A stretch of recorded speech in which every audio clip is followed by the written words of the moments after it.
Turn it off. Please. She said it out loud to an empty room. The room did not obey. On the monitor, her husband loosened his tie with the same slow, distracted hand he used when he was thinking about work, and the woman in silver stepped closer. Sofia Marchetti did not scream. She did not throw the crystal tumbler sitting beside her elbow. She simply pressed one palm against the underside of her belly, where the baby had begun to hiccup in soft, insistent taps, and she watched the man she had married for 4 years lean down toward a mouth that was not hers. The feed was crisp. The hotel had installed a discreet security camera themselves, part of the standard suite package, and Dante, meticulous, careful, feared Dante Marchetti, who inspected every corner of every room he entered, had missed it. That was the first strange thing. He was never careless. The second strange thing was how little she felt. She had expected a body-splitting grief. Instead, there was only a quiet, cold clarity, as though someone had opened a window in her chest and let the night air in. She reached forward. With steady fingers, she saved the video file to 3 separate drives. She sent one to her lawyer. She sent one to a secure cloud she had built during her old life before Dante, back when she had been a forensic accountant tracking money from men who wore rings like his. She kept one for herself. Then she stood up, one hand under her belly for balance, and began to pack. She did not pack much. A single leather weekender. 2 changes of clothes that still fit her 7th-month frame. The prenatal vitamins. The ultrasound photos, all of them, because she was not leaving her daughter's earliest portraits in a house that had lied to her. She left the wedding ring on the desk beside the monitor, positioned exactly in the center of the polished wood, where he could not possibly fail to see it. Downstairs, Aldo, the driver, was reading a paperback in the kitchen. He looked up when she appeared with her coat and her bag, and whatever he saw on her face made him set the book down without marking his page. "Signora," he said, and stopped. "Aldo," she said, "I need you to take me to the train station." He looked at the bag. He looked at her belly. He looked at the empty foyer behind her, where Dante's shoes should have been. "Signora," he said again more carefully, "does he know?" She thought about that question.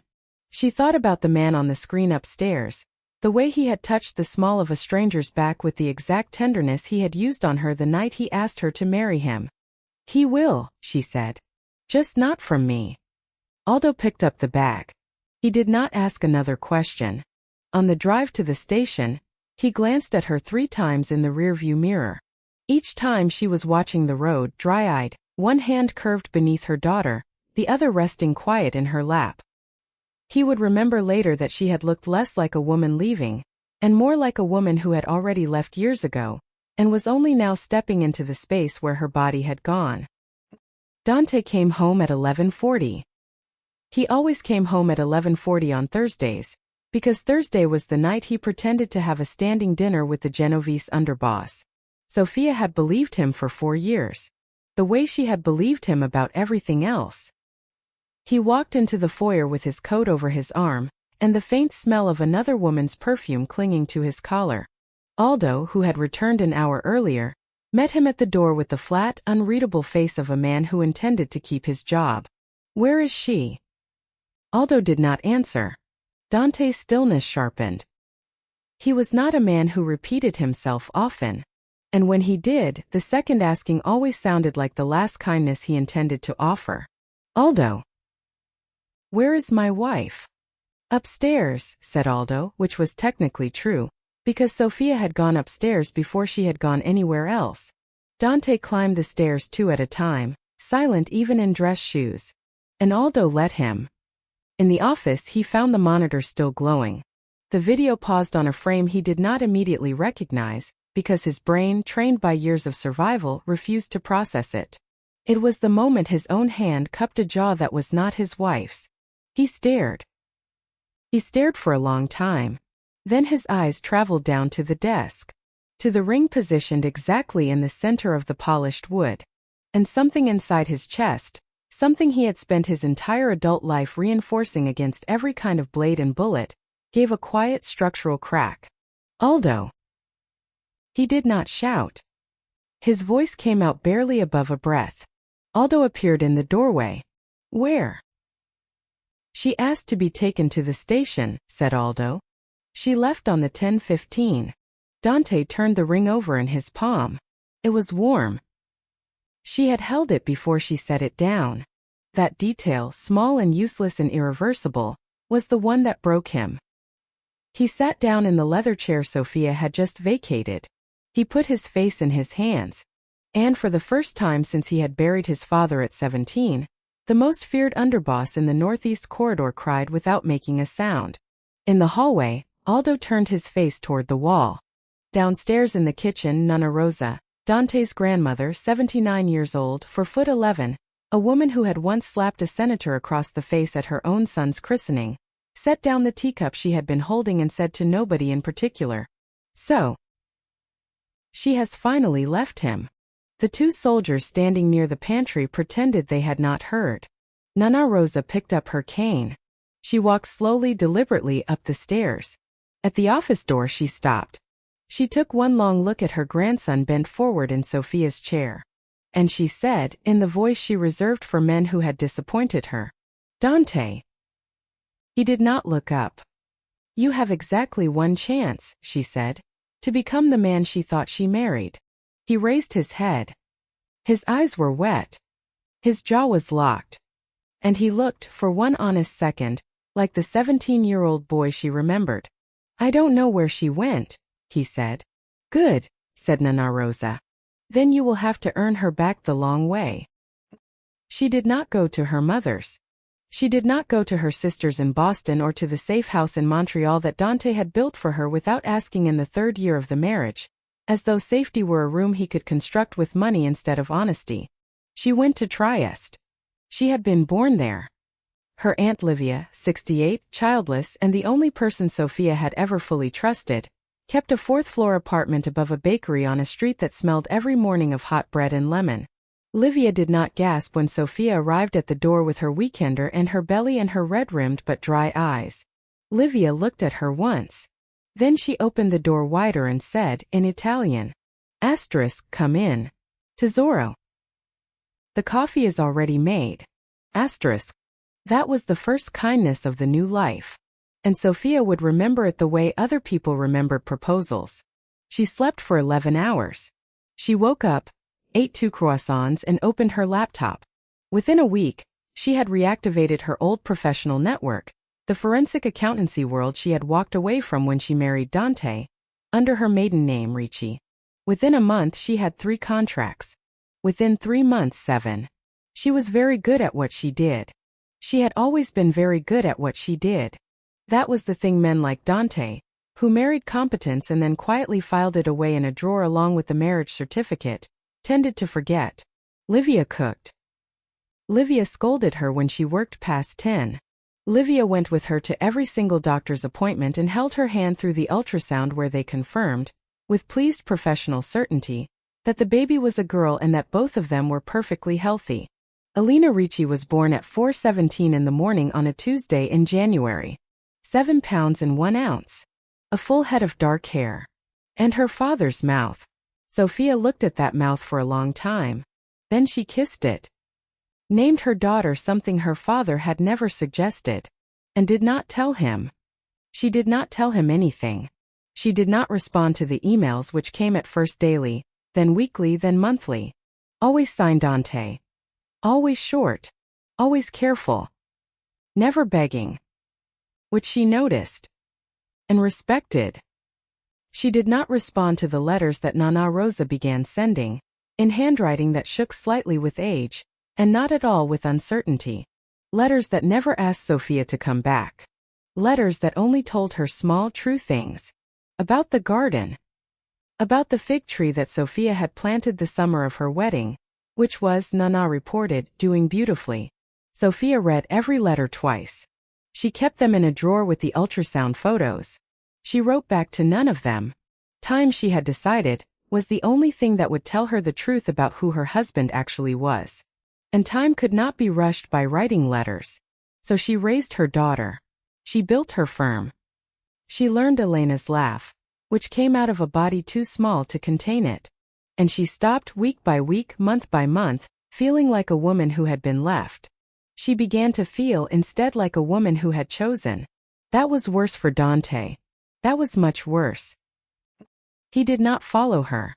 That was the one decision he got right in the first year. And he had made it not out of wisdom, but because Nana Rosa had pointed a small, arthritic finger at his sternum 3 days after Sophia left and said, "If you go to her before she calls you, you will lose her forever." He believed his grandmother about most things. He believed her about this. So he stayed. He worked. He ate less than he should have. He walked past the empty nursery every morning on his way to his coffee. And every morning he made himself open the door and look in, because grief you refuse to look at only calcifies. And he had a daughter somewhere in the world who deserved a father capable of feeling something. Marco, his consigliera, watched all of this with the flat, alarmed face of a man whose employer was slowly turning transparent. Marco had been with Dante since they were 19. Marco had never in 20 years seen Dante turn down a whiskey. Marco was now watching him turn down whiskey, meat, sleep, and on one occasion a €500 million shipping contract, because Dante had read it, folded it in half and said in a voice that didn't sound like his own, "I don't care." Marco brought it up once. Only once. "Boss," said Marco in the study late after everyone else had gone. "Yes." "This," he gestured at Dante's whole diminished person, "is not a business plan." Dante did not look up from the report he was pretending to read. "I know." "What is it then?" "It's," Dante stopped. He did not have a word for it. He thought about it for a long time. Marco waited the way Marco always waited, with the patience of a man who had chosen his life. Finally Dante said, "It's what I owe her." Marco absorbed that. He nodded slowly. "And what," said Marco carefully, "do you plan to do about the woman on the video?" Dante looked up. His eyes were tired in a way Marco did not like. "She's already handled." "What does that mean?" "It means," said Dante, "that I ended it that night. It means she was paid generously and sent somewhere she cannot come back from. It means I have not touched another woman since. It means I understand now, in a way I did not understand then, exactly what I did." Marco waited. "It means," Dante said, "that none of that matters. Because Sophia does not know any of it. And even if she did, it would not undo the moment she watched me on that screen." Marco poured himself a whiskey. Then, after a small hesitation, poured one for Dante. Dante looked at the glass. Then he took it. He did not drink it. He simply held it the way a man holds a photograph of someone he has failed. Marco said, "Then what?" "Then," said Dante, "I become someone she might one day be willing to be in the same room with. That's the plan. That's the whole plan." He set the glass down untouched. Outside, snow began to fall against the windows in slow, silent drifts. Marco watched him for a long time. Then Marco said quietly, "All right. All right, boss. We'll do it the long way." 3 years passed. That is a simple sentence and it does the work of 1,000 smaller ones. In 3 years Sofia Ricci became the best forensic accountant in northern Italy, which meant quietly one of the best in Europe. Governments hired her. Banks that had once refused to interview her because she had married the wrong last name now begged her to consult on cases that newspapers would never learn about. She hired a partner. Then 2 associates. Then an office. She bought Livia a new stove, over Livia's furious objections. Then a small car, over Livia's furious objections. Then a proper winter coat, at which point Livia simply gave up and thanked her in a whisper. Elena, meanwhile, had her mother's calm and her father's stubborn chin, and the strangest deep brown eyes that seemed to strangers somehow older than they should have been. She spoke Italian first and learned English second, and from Livia, a small vocabulary of Triestino dialect that made grown men laugh in the market. She asked about her father exactly once at age 3. Sophia, who had rehearsed this answer for 11 months, knelt down and said, "Your father is a man who lives far away and who loves you and who is not part of our house yet." Elena considered this with the gravity of a small judge. Then she said, "Okay, Mama. Can we get gelato?" They got gelato. It was Dante who came to Trieste in the end, not the other way around. He came alone. Without Marco. Without a driver. Without the coat that would have marked him as expensive. He came in an ordinary dark sweater and jeans and 3 days of stubble that had grown in unruly because he had not slept. And he stood across the piazza from the cafe where Sophia had her Tuesday morning meetings, and he waited. He did not approach. He did not send a message. He simply stood there, hands in his pockets, watching the door of the cafe through which, at some point, his wife would walk. She walked out at 10:40 with Elena on her hip. She was laughing at something Elena had said. She did not see him at first. She saw the fountain, and she pointed it out to Elena. Elena reached for the water with a small chubby hand. Then Sophia's eyes lifted past the fountain. And found him. She did not gasp. She did not stiffen. She simply stopped. For a long moment, across 40 feet of cobblestones and 3 years of silence, they looked at each other. Elena, sensing something, turned her head. She looked at the man across the square. Then she looked at her mother. "Mama," said Elena in her small, clear voice. Chi quello. Sophia did not answer immediately. She kept her eyes on Dante. Dante, 20 meters away, put one hand against the edge of the fountain to steady himself, because his knees had gone strange. Sophia said quietly in Italian to her daughter, "That is a man I used to know." Elena studied him. "Is he sad?" Sophia looked at his face. "Yes," she said. "He is." Elena, 3 years old, nodded as though this settled it. "Then let's give him a minute, Mama." Sophia, in spite of everything, laughed. Once. Low in her throat. Then she took Elena's hand, turned, and walked in the other direction. He did not chase her. He went back to his hotel. He waited. On the third day, an envelope was delivered to the front desk with his name on it, in her handwriting. Inside was a single line. Tonight. 9 o'clock. Trattoria de Beppi, *. She was already seated when he arrived. A corner table. A low warm lamp. She was not wearing the ring, and he had not expected her to be. He sat down across from her and folded his hands where she could see them, because he had thought about this moment for 3 years. And he had decided, among other things, that his hands would be visible, empty, and still. Sophia said without preamble, "I have 3 questions. Ask them." The woman on the video. Who was she? Dante did not look away. Anna Costanza. The daughter of a competitor we were attempting to absorb. She was assigned to seduce me. She succeeded on the 3rd attempt. It lasted 11 weeks. It ended the night you left. I have not seen or spoken to her since. Sophia absorbed this. Her face did not move. Second question. Why?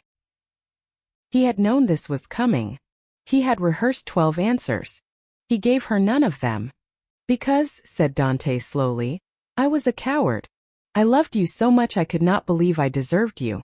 And instead of doing the work to become a man who did, I let someone flatter the parts of me that were afraid you would leave. I told myself it was strategy." A pause. "It was not strategy. It was fear. It was the worst thing I have ever done. And I do not offer that as an excuse. Only as an accurate report." Sophia's fingers touched the stem of her wine glass. She did not lift it. Third question. She met his eyes. "If I had not seen the video, if the camera had not been there, would you have told me?" Silence spread through the restaurant. Or perhaps only through their table. The nearest couple, 4 feet away, had gone very still without meaning to. Dante said, "I don't know." Sophia waited. "I want to say yes. The man I am trying to be would have told you. The man I was would not have." He held her gaze. "I don't know which of them would have one. And I am not going to lie to you now to make either of us feel better." Sophia looked at him for a long time. Then she said, "That is the first honest thing you have ever said to me about her." Dante swallowed. "It is the first honest thing I have said to anyone," he said, "in 3 years." She nodded once. She lifted the wine. She took a small sip and set it down. Tell me what you have been doing. So he told her. He told her about the businesses he had unwound, the men he had walked away from, the fortune he had quietly redirected into legal enterprises, because he wanted his daughter, if she ever knew him, to know a father whose money was clean. He told her about Nana Rosa, about the fig tree, about the empty nursery he had refused to redecorate. He told her he had learned to cook exactly 2 dishes, and that both of them were the ones Livia had once taught her. Sophia listened. She did not soften. She simply listened with the calm attention she had always given him, even when she probably shouldn't have. And when he finished, she said, "That is a beginning." Then she said, "Her name is Elena." Dante closed his eyes. They did not reunite that night. Sophia had not brought him to the trattoria to reunite. She had brought him there to test the acoustics of a truth, and when the truth held its shape, she agreed to a second meeting. Then a third. Always in public. Always without Elena. On the 4th meeting, she said, "Next Sunday. 4 o'clock. Livia's apartment. He will meet you." And that was how Dante Marchetti, a man who had once walked unarmed into a warehouse full of the Sicilian delegation and walked back out with a signed contract and no bruises, found himself standing outside a 4th-floor apartment above a bakery in Trieste, hand raised to a doorbell he could not quite make himself press. The door opened before he pressed it. Livia stood there. Smaller than he had imagined. Older than he had prepared for. She looked at him for a long moment and then said in Italian, "Come in. And try not to be an idiot." He came in. He tried. Elena was on the sofa in a small yellow dress, legs crossed at the ankles, because Livia had taught her this was how ladies sat, and her small serious face lifted to inspect him. Dante went to one knee on the rug, 3 careful feet away, because he had asked Sophia in advance what distance she would prefer, and Sophia had said, "Let her decide." He held out the small wrapped package. It was not extravagant. He had learned. Inside was a wooden music box he had chosen himself, carved with a fig tree, playing a lullaby his grandmother had once sung to him. Elena took it in both hands. She looked at her mother. "Mama. Is this the sad man?" "Yes," said Sophia. "Is he still sad?" Sophia looked at Dante. Dante's throat worked. "Less," said Sophia quietly. Elena opened the box. The lullaby began, small and clear.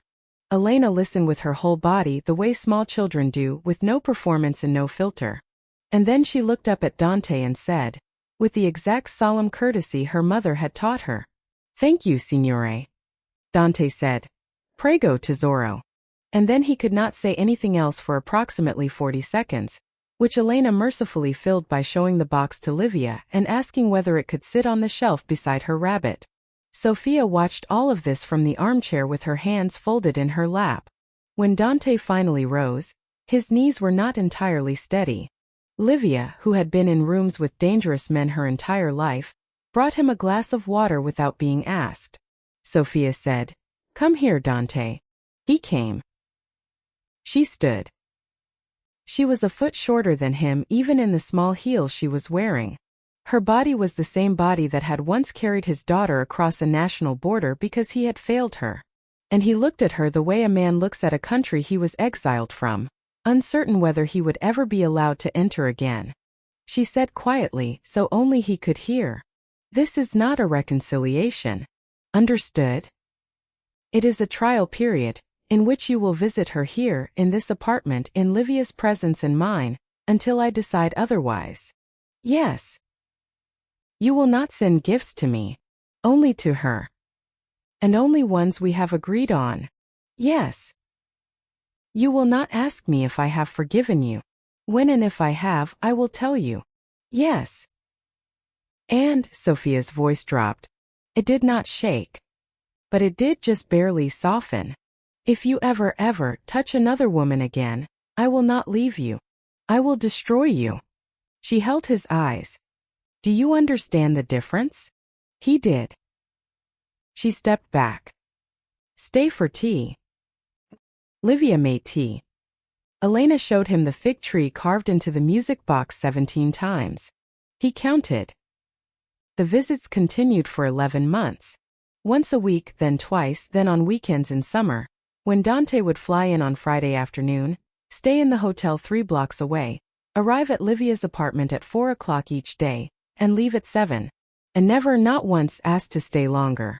Elena began in the 6th month to call him Papa. She had decided this on her own, after asking Livia in a whisper whether that was the word for a man who came every week and brought no gifts and only stories. Livia had said, "Yes, tesoro. If you want it to be." Elena had wanted it to be. The first time she said it, at the dinner table, Dante set down his fork very carefully, because his hand had stopped working. Sophia across the table did not look up. She only said, "More bread?" to Elena and passed the basket. And the moment was allowed to be small, which was, Dante understood later, its own form of grace. In the 12th month, Nana Rosa demanded, in a letter, that Sophia bring the child to the estate for the summer feast. Sophia read the letter twice. She wrote back a single line. We will come. We will not stay. Elena wore a white dress that Livia had made her. And Sophia wore a red silk gown that had been hanging in her closet in Trias for 2 years, waiting, though Sophia had not admitted even to herself what it had been waiting for. Nana Rosa met them at the door of the estate. She took one look at Elena, and burst into a single loud sob, which she immediately converted, with great dignity, into a cough. Then she knelt down at 79 and said in her most careful voice, "Hello, granddaughter." Elena said, "Hello, Bisnana," because Sophia had briefed her. And behind them in the hall 27 Marchetti relatives, cousins, aunts, uncles, in-laws, all of whom had spent 3 years asking each other in polite whispers what had happened to Dante's wife, went absolutely silent. One great-aunt in navy blue actually reached for a chair. Another quietly set his wine glass down as though afraid he would drop it. Nana Rosa rose. She turned to face the assembled family. She said, in the voice she had once used to inform a senator he was going to apologize, "This is Sophia. This is Elena. They are the reason we still have a family. If any of you have anything to say about the last 3 years, say it now to my face, and I will personally remove you from the will." There was a very complete silence. Nobody said anything. Nana Rosa said, "Wonderful. Let's eat." At dinner, Dante was seated across from Sophia rather than beside her, because Sophia had requested this in advance, and Nana Rosa had honored it. Elena was placed between them in a small booster chair, dispensing observations with the calm authority of a child who has never been told her opinions are optional. "Papa," said Elena, "why do you have drawings on your arms? They're called tattoos, tesoro." "Why?" He thought about it. "Because when I was young, I thought they would make me look brave." Elena considered this with genuine unhurried attention. "And do they?" He waited. "No," said Elena finally. "But you are brave now. So it's okay." Down the table, an uncle inhaled his water. Nana Rosa, without looking up from her plate, "Drink more slowly, Vincenzo. We have a child present." Sophia looked at Dante. Dante looked at Sophia. Neither of them smiled. Both of their eyes were bright. That too was a beginning. The reappearance of Anna Costanza happened at a charity gala in Milan, 16 months after the Trattoria dinner. 3 months after Sophia had officially accepted Dante's second, quieter, ringless proposal. 1 week after the two of them had agreed, tentatively and carefully, that Sophia and Elena would move back into the estate on a trial basis in the spring. Dante did not know Anna was going to be at the gala. Anna, it turned out, had been very carefully told she would not be. Anna had come anyway, in a silver dress that Sophia recognized instantly, because the human brain, for years after a betrayal, does not forget the fabric of the woman on the screen. Sophia saw her first. Sophia was speaking with an ambassador about laundering typologies, because Sophia had been asked to consult on the charity's own audit, because Sophia at this stage in her career was asked to consult on everything. and Anna appeared at the edge of the small circle with the pleasant social smile of a woman about to open a wound. "Signora Marchetti," said Anna sweetly. "What a surprise." The ambassador smiled politely and stepped back. Dante, 20 feet away, had gone completely still. Sophia felt his stillness the way she had once felt weather changing. She did not turn to him. She looked at Anna. "Anna Costanza," said Sophia evenly. "I did not expect to see you here." Anna's smile widened by 2 degrees. "Is there something you would like to say to me?" Sophia asked. Anna took one small step closer, into the polite theater of a shared confidence. "Only that," said Anna. "For years is a long time. I only hope he has been faithful. Because with men of his kind one never knows, does one?" Around them, several nearby guests had gone quiet in the way crowds go quiet when they sense a scene without wanting to acknowledge it. Sophia held Anna's eyes and said, in a tone one might use to order coffee, "Anna." "Yes. There are 2 women in this room who know exactly what my husband did 4 years ago. One of them is me. The other is you. I have made peace with mine." A pause. "Have you made peace with yours?" Anna's smile did not falter. But her jaw did. Sophia continued, calmly, evenly, without a single rise in volume. "Because from where I stand, you were paid a great deal of money to seduce a married man. And you succeeded. And then you accepted more money to disappear. And now, for years later, you have chosen to appear at a gala where you were specifically told not to come, in a dress you wore in a hotel room I watched, in front of a woman whose name you knew before you touched her husband." She let the sentence settle. "That is not a woman who has made peace. That is a woman who is still hoping to matter." Silence swallowed the small circle around them. "Now, you don't matter, Anna." Her voice, if anything, gentled. "You never did. He was a coward, and I have forgiven him for it. But you were a professional." She met Anna's eyes one final time. "Go home." For a moment nobody moved. Then from 6 feet away someone, an older woman in navy, began to clap. Just once. Twice. 3 times. Then another guest. Then another. It was not a standing ovation. It was quieter than that. It was the sound of a room recognizing a woman who did not need it. Anna Costanza turned and walked out of the gala. She did not run. She was too well trained to run. But she left. And the space where she had stood filled itself immediately with other conversations, other people, and within 10 minutes, it was as though she had never been there at all. Dante had not moved. Sophia turned toward him. "Husband." He came. "Dance with me." "Yes." They danced. They went home. In the spring, she moved back to the estate on the terms she had set, which included, among other things, her own home office, her own retained firm in Trieste, her own bank accounts, and the standing agreement that Livia would visit for 1 week of every month forever, and that Livia's opinion on any household matter would carry equal weight to Nana Rosa's. Nana Rosa had accepted this with a single grim nod that meant approval. Elena picked her own bedroom. It was the smallest one, which surprised Dante, until Elena explained that it was closest to the garden. She wanted to see the fig tree from the window. The fig tree. He had never told her about the fig tree. He looked at Sophia. Sophia looked at him. "I told her in December," she said quietly. "On the phone." She wanted to know what her father grew. Dante did not answer because he could not. And Sophia let him not answer. Elena from the window called out, "Papa, is that the one Mama planted?" "Yes, tesoro." "Can I plant one?" He crossed the room. He knelt beside her at the window. "We will plant one together," he said. "Next weekend. Wherever you want." Elena thought about it very seriously. "Under the window," she said. "So it grows up and I can talk to it." "So it grows up," he said, "and you can talk to it." She was satisfied. She went to go find Livia. Sophia stood in the doorway. "Come here," she said. He came. In the empty room, with the afternoon light coming through the window Elena had chosen, Sophia put her hand against his chest, right over the place where the crack had run 4 years earlier. She said, "I have something to tell you." He waited. Not the way he had once waited, tight and afraid, but the way he had learned to wait. Open. Still. Ready to receive whatever was true. Sophia said, "I'm pregnant." His face did nothing for approximately 3 seconds.